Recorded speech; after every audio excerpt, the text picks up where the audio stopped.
Most isekai starts with a hero. This one starts with a girl who thinks she's on a movie set and ends with her kneeling in front of Oda Nobunaga, being told, "Serve me or die." This is Sengoku Komachi Kuratan, and chapter 1 is way darker than it seems. So we open up with a normal high school girl. Backpack, uniform, middle of the woods. As she was coming back from school, she lost consciousness. And when she opened her eyes, she found herself literally in the Sengoku period. Now, before we get into that part, we open on something more peaceful. A shelf full of history books. Sengoku, world history, touring guides.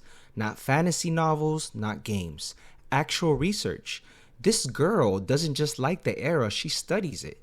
The panel is quite organized. It tells you without dialogue, Shizuko is the type who prepares, who learns, who takes things seriously. Next panel, her room. Curtains half open, sunlight clean, everyday life. She even laughs at herself. To think I dreamt of being beheaded by Nobunaga. It played as a joke, but the manga is already planting the seed. She isn't afraid of Sengoku, she's fascinated by it. Then we're outside. She has her uniform on, books in hand, she's living the normal student life.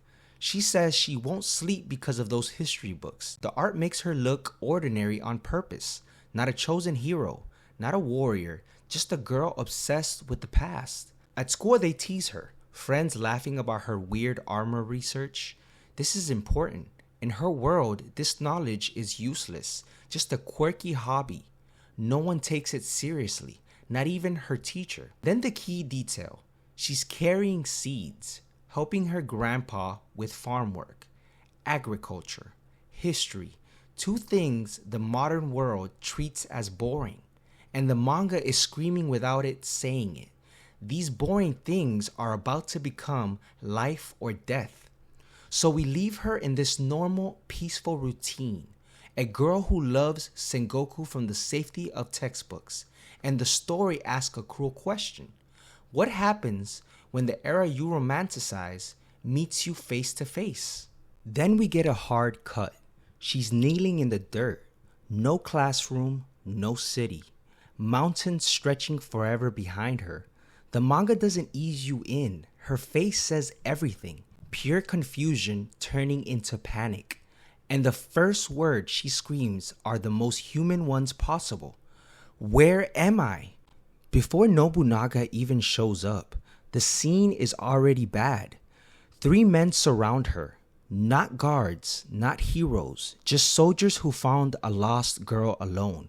Look at how the panel frames them. She's on the ground. They're standing over her, and you don't need dialogue to understand the mood. This is Sengoku, Japan. A woman with strange clothes, strange hair, strange everything. To them, she's not a person. She's an object they found. One reaches towards her, and immediately she says, "No way," and starts to run. He grabs her by her bag, and she falls. He then gets on top of her and says, "Just sit still." Before anything can happen, the man gets impaled by soldiers. She's still on the ground, heart's probably beating out of her chest. Then the soldiers straighten up at once.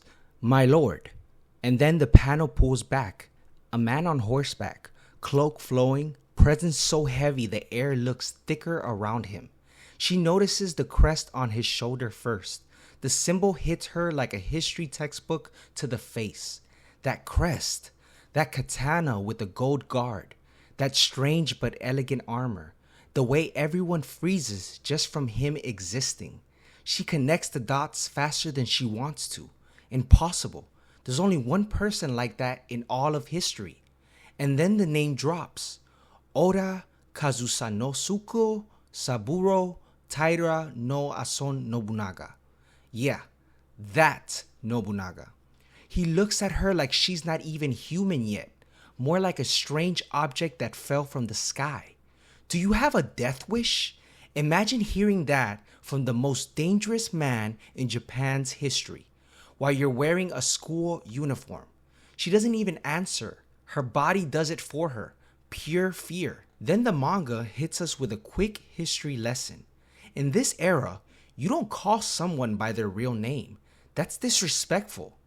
Names are layers, clan, alias, title, lineage. So when she casually said Nobunaga earlier, she basically walked up to a warlord and talked to him like a classmate. No wonder everyone looked ready to kill her. And just like that, a normal high school girl is standing in front of a living legend with absolutely zero idea how to survive the next 5 minutes. She's still face down in the dirt, apologizing like her life depends on it, because it probably does. Nobunaga doesn't calm her down, he studies her. Normally, I would have struck you down on the spot. That line alone tells you everything about this man, but something about her stops him. The clothes, the haircut, the way she talks, none of it fits this world. State your name. She answers shaking, Ayano Koji Shizuko, and you can see on her face she already messed up once by saying his real name. Now she's terrified she's doing it again. One of the men asked the question everyone's thinking. You're of the non-bond people, aren't you? To them, she looks foreign. Not just strange, dangerous strange. Nobunaga narrows his eyes. Trimmed hair, different materials. He's dissecting her like a puzzle. Is that weird thing also yours? Her school bag? The most normal object in our world looks like forbidden technology here. She can barely answer. Yes. Then he says it. Raise your face. He stares right through her. You, who are you? Not where are you from, not what do you want, just who are you? Like he knows she doesn't belong in this timeline at all. Then they find it. Her smartphone. To us, normal. To them, witchcraft. Shizuko, what is this? She panics. Mirror. It's a mirror. And then the screen reflects Nobunaga's face back at him. How captivating. Not fear, not confusion, curiosity. But the real danger isn't the phone. It's the book. Ancient to Modern Weapon Catalog. A manual of future warfare. In the hands of the most ambitious warlord in history. She realizes it instantly. It will be bad if they found Oni-chan's book. And just like that, she's no longer just a lost girl. She's a walking military secret. The mood flips again. 1 second she's begging on the ground. The next, the soldiers are already judging her like a criminal. Her behavior is extremely suspicious. Should we torture her? That line hit hard because nobody argues with it. No trial, no explanation, just torture as the first option. And look at her face. In the middle of the panel, she doesn't even cry anymore. She just freezes. This isn't a fantasy adventure yet. This is a missing high school girl surrounded by armed men who don't see her as human. Then something snaps inside of her. Time almost slows, and she shouts the only weapon she actually has. I studied agriculture. I can be useful for you. Not please save me, not I want to go home. Just don't kill me. I have value. That's how fast the Sengoku Era rewrites your priorities. Nobunaga shuts the room down with one word. Silence. He doesn't care about her fear. He cares about results. Is it also non-bond technology? He asks. To him, she's not a person. She's a walking toolbox from the future. Then comes the line that seals her fate. It's their latest technology. You can see the calculation in his eyes. More crops, more soldiers, fewer revolts. She just sold her entire life with one desperate sentence. She thinks she survived. She even goes, phew, like the danger has just passed. But the next bubble proves it didn't.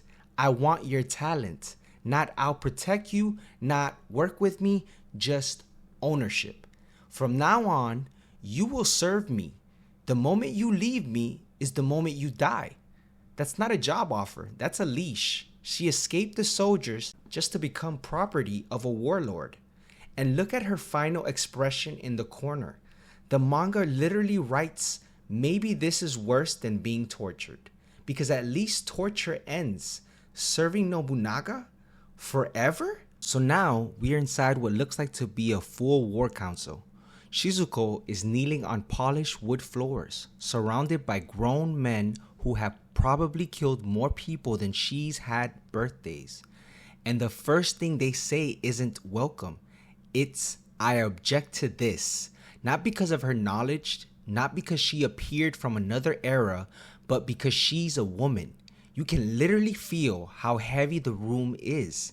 And then Nobunaga shuts that argument down in the most Nobunaga way possible. A full-grown samurai opens his mouth and gets kicked across the room like a piece of furniture. No debate, no democracy. Just discard those old-fashioned customs. If they are useful, woman or child, I'll use them. If they are not, I'll cut them down. That single line tells you everything about this man. He doesn't care about tradition. He cares about results. But look at the faces of the other retainers. They don't see a savior. They see a suspicious foreign girl with strange clothes, strange tools, and ideas they don't understand.